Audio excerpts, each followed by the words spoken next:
BA पाठ द्वितीय के विद्यार्थियों का स्वागत है। इस वर्ष पिछले वर्षों की तरह हम लोग क्लासरूम में नहीं आ सकते क्योंकि कोविड-19 के कारण हमें डिस्टेंस मेंटेन करना है और इस कारण हम लोग पढ़ाई भी ऑनलाइन करेंगे। बीए पाठ द्वितीय में पॉलिटिकल साइंस को हम लोग पढ़ेंगे और पॉलिटिकल साइंस में इस वर्ष हम लोग 2 पेपर पढ़ेंगे। प्रथम वर्ष की भांति ही ये 2 पेपर हम लोग पढ़ेंगे इसमें। और ये जो 2 पेपर हैं इसमें एक पेपर आपका विश्व के प्रमुख संविधानों का है जिसमें आप अलग अलग देशों के संविधानों को पढ़ेंगे और दूसरा पेपर आपका भारतीय राजनीतिक व्यवस्था का है।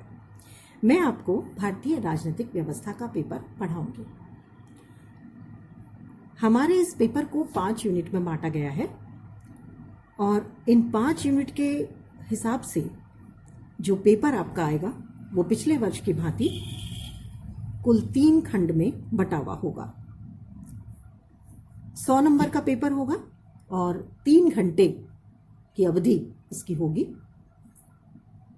ये जो 3 खंड इस पेपर के होंगे उसमें खंड अ यानी ए में प्रत्येक यूनिट से 2 अंकों के 2 प्रश्न यानी 5 यूनिट से कुल 10 प्रश्न आएंगे और सभी प्रश्न करना अनिवार्य होगा। प्रत्येक जो उत्तर है उसकी सीमा 50 शब्दों से ज्यादा नहीं होनी चाहिए।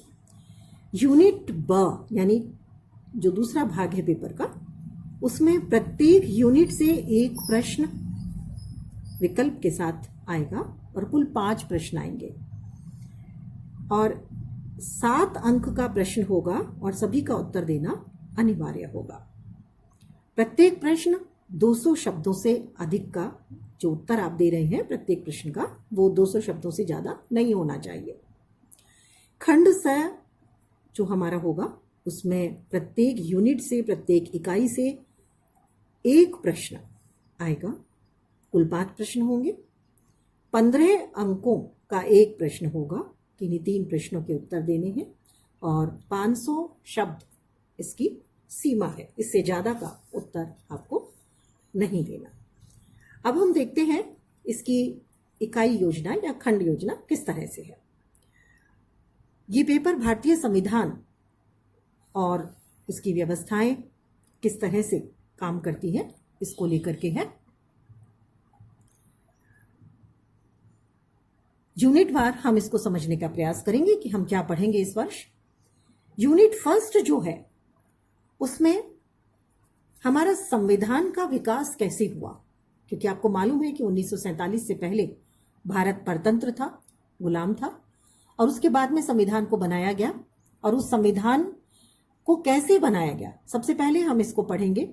तो भारत के संवैधानिक विकास में प्रमुख सीमा चिन्ह और भारत के संविधान का निर्माण, संविधान सभा में मुख्य मुद्दे, प्रवृत्तियां और दृष्टिकोण, संविधान की उद्देशिका, भारत के संविधान की प्रमुख विशेषताएं। तो प्रथम यूनिट में हम लोग संविधान कैसे बना, उसके पहले की क्या स्थितियां थी, संविधान सभा के सामने कौन से मुद्दे थे, किन बातों पे चर्चा ज्यादा हुई, कौन से मुद्दों को लेकर के इसमें जोड़ने को लेकर के बातचीत हुई, विचार विमर्श हुआ, क्या दृष्टिकोण रहा संविधान बनाते समय, संविधान की प्रस्तावना क्या बताती है। आपको मालूम है कि संविधान की प्रस्तावना संविधान की आत्मा है।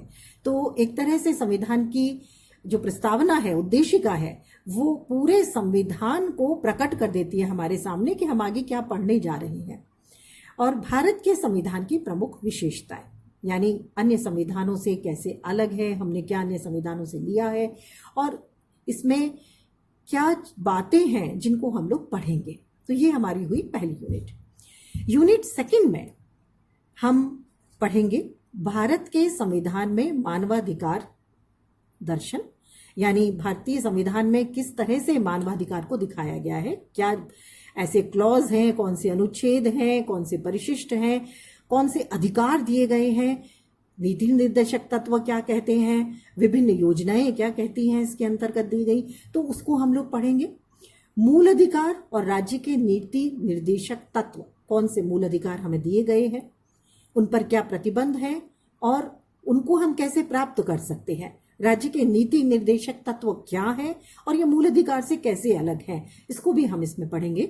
संविधान में संशोधन की प्रक्रिया, क्योंकि ये माना गया कि संविधान समय के अनुसार चले और समय के अनुसार उसमें संशोधन होना जरूरी है, लेकिन संशोधन किस तरह से हो, क्या शासन व्यवस्था मनमाने तरीके से कर ले या उसके लिए पूरी प्रक्रिया हो, तो उसको हम लोग पढ़ेंगे, जानने का प्रयास करेंगे संविधान में संशोधन की प्रक्रिया के माध्यम से।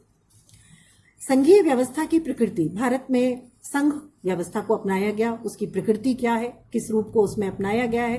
संघ राज्य संबंध, क्योंकि भारत एक विशाल राज्य है, जनसंख्या के माध्यम रूप में भी और भौगोलिक स्थिति को अगर देखें तो भी, तो ऐसे में भारत को संघीय व्यवस्था अपनाई गई यहाँ पर। और उसके बाद में जब संघीय व्यवस्था अपनाई गई तो यह आवश्यक था कि यह भी निश्चित किया जाए कि संघ और राज्यों के संबंध किस तरह से होंगे, उनके बीच शक्तियों का बंटवारा कैसे होगा, ताकि विवादों को कम से कम किया जा सके और भारत संघ के विकास को ज्यादा से ज्यादा बढ़ाया जा सके, राज्य को भी, यानी संघ के जो राज्य हैं उनको स्वतंत्रता मिल सके अपनी स्थानीय समस्याओं को सुलझाने के लिए, कार्य करने के लिए, एवं नूतन प्रवृत्तियां, यानी क्या नई बातें उसमें आई हैं, इसको हम पढ़ेंगे यूनिट 2 में। अब हम आते हैं यूनिट 3 में। यूनिट 3 में हम पढ़ेंगे संघीय कार्यपालिका। संघीय कार्यपालिका यानी जिसमें हम पढ़ेंगे राष्ट्रपति और प्रधानमंत्री, मंत्रिमंडल, इन सब को हम इसमें पढ़ेंगे। राष्ट्रपति का पद, उसकी नियुक्ति, उसकी उन्मुक्तियां, उसके क्या अधिकार हैं, उन सबको हम पढ़ेंगे। संघीय संसद को हम पढ़ेंगे और संसदीय व्यवस्था की कार्यप्रणाली को पढ़ेंगे, यानी संसद किस तरह से हमारी बनाई गई है, दोनों जो सदन हैं वो किस तरह से काम करते हैं, उनका निर्वाचन कैसे होता है, उनके कार्य क्या है, कौन सा सदन ज्यादा शक्तिशाली है, इसको भी हम इसमें देखेंगे। उच्चतम न्यायालय, सर्वोच्च न्यायालय का गठन किया गया है क्योंकि भारत में संघीय व्यवस्था है, लिखित संविधान है और मूल अधिकारों को दिया गया है, सर्वोच्च न्यायालय को होना आवश्यक था। तो सर्वोच्च न्यायालय की कार्यप्रणाली, निर्वाचन और अधिकार, इनको हम पढ़ेंगे।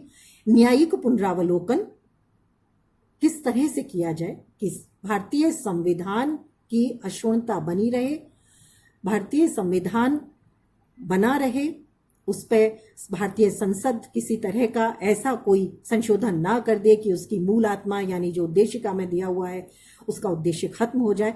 तो न्यायिक पुनरावलोकन मौलिक अधिकारों और संविधान की आत्मा को बनाए रखने के लिए, उसको भी हम पढ़ेंगे। आपातकालीन प्रावधान जो राष्ट्रपति को प्राप्त है, जिन्हें हम स्वाविवेक अधिकार भी कहते हैं, उनको भी हम इसमें पढ़ेंगे। अब आते हैं यूनिट 4 पर। यूनिट 4 भारतीय संघ की इकाइयों से संबंधित भी है और निर्वाचन और दलीय व्यवस्था से संबंधित भी है। इसमें हम पढ़ेंगे राज्यपाल का पद, क्योंकि हमने संघीय व्यवस्था को अपनाया है तो राज्य की जो व्यवस्था है उसमें भी हमने राज्यपाल का पद रखा है, जिसके पास अपनी शक्तियां हैं, जो एक तरह से संवैधानिक प्रधान है किसी भी राज्य का। तो उसके क्या अधिकार हैं, उसकी क्या शक्तियां हैं, उसका निर्वाचन कैसे होता है, इसको हम पढ़ेंगे। मुख्यमंत्री एवं उच्च न्यायालय, मुख्यमंत्री का पद जो कि वास्तविक प्रधान है किसी भी राज्य का, उसकी नियुक्ति कैसे होती है, उसके अधिकार शक्तियां कैसी हैं, ये सब पढ़ेंगे। उच्च न्यायालय जो राज्य के क्षेत्राधिकार में आने वाले विवादों को हल करता है, उसको हम देखेंगे। नेतृत्व की भूमिका क्या है, पूरे देश में नेतृत्व किस तरह से काम करता है, लीडरशिप क्या है, लीडरशिप बदलने से किस तरह से राज्य की राजनीति में परिवर्तन आता है, देश की राजनीति में परिवर्तन आता है, इसको भी हम पढ़ेंगे। गठबंधन सरकार भारत में बनने का एक दौर शुरू हुआ, उसको हम देखेंगे। भारत में दलीय व्यवस्था, प्रारंभ में हमने देखा था कि कांग्रेस एकमात्र प्रमुख दल था, उसके बाद में धीरे धीरे अन्य दलों का अस्तित्व आता चला गया और आज हम बहुदलीय व्यवस्था को भारत में देखते हैं। हालांकि प्रारंभ में भी भारत में बहुदलीय व्यवस्था थी, लेकिन एक दल प्रधान बहुदलीय व्यवस्था थी। निर्वाचन आयोग जिसका बहुत महत्वपूर्ण योगदान है निर्वाचन आयोग का, उसको हम लोग पढ़ेंगे। निर्वाचन की राजनीति और निर्वाचकीय सुधार, इसको हम देखेंगे क्योंकि लोकतंत्र का आधार है। इसके बाद में हम पढ़ेंगे यूनिट 5। यूनिट 5 में राष्ट्रीय एकीकरण। भारत एक विशाल राज्य है और इस विशाल राज्य में विविधताएं बहुत ज़्यादा हैं। विविधताएं बहुत ज़्यादा होने के बाद इसका एकीकरण करने की भी अपनी एक समस्या है। इससे संबंधित हम विभिन्न बातों को देखेंगे। भारतीय राजनीतिक व्यवस्था के प्रमुख समस्याएं क्या है राष्ट्रीय एकीकरण में, जिसमें आता है आतंकवाद, भाषावाद, क्षेत्रीयवाद, सांप्रदायिकता, आरक्षण की राजनीति, भारतीय राजनीति में जाति की क्या भूमिका है। तो उस तरह से ये 5 यूनिट में बटा हुआ हमारा सिलेबस है जिसको इस वर्ष हम लोग पढ़ेंगे। इसमें जो प्रमुख पुस्तकें हमारे सिलेबस में हमें दी गई हैं उसमें है भारतीय राजनीतिक व्यवस्था, पुखराज जैन की पुस्तक है। भारतीय संविधान ब्रजकिशोर शर्मा की किताब है, एक ऑथेंटिक किताब है जिससे आप अगर आगे जाकर के कंपटीशन की तैयारियां करते हैं तो उसमें भी ये किताब आपको बहुत फ़ायदा देगी, बहुत सहायक रहेगी। हमारा संविधान सुभाष कश्यप की किताब है। इसके बाद में ग्रेनविल ऑस्टिन की किताब है working of a democratic constitution. M V. Pylee की किताब है an introduction to the constitution of India. D D. Basu की किताब है। ये जो किताबें हैं ये आगे भविष्य में आप जब प्रतियोगी परीक्षाएं देंगे तो उसमें भी आपके लिए बहुत अच्छी साबित होंगी। डी.डी. बसु की किताब है an introduction to the constitution of India. इसके अतिरिक्त नॉर्मन डी पामर की किताब है द इंडियन पॉलिटिकल सिस्टम। ये बहुत प्रमुख किताबें हैं। आपके सिलेबस में और भी किताबें दी हुई हैं। विद्युत चक्रवर्ती की किताब है Indian politics and society since independence. तो ये जो किताबें हैं इन किताबों को आप पढ़ सकते हैं, ले सकते हैं और उसके माध्यम से अपना सिलेबस हम लोग पढ़ेंगे।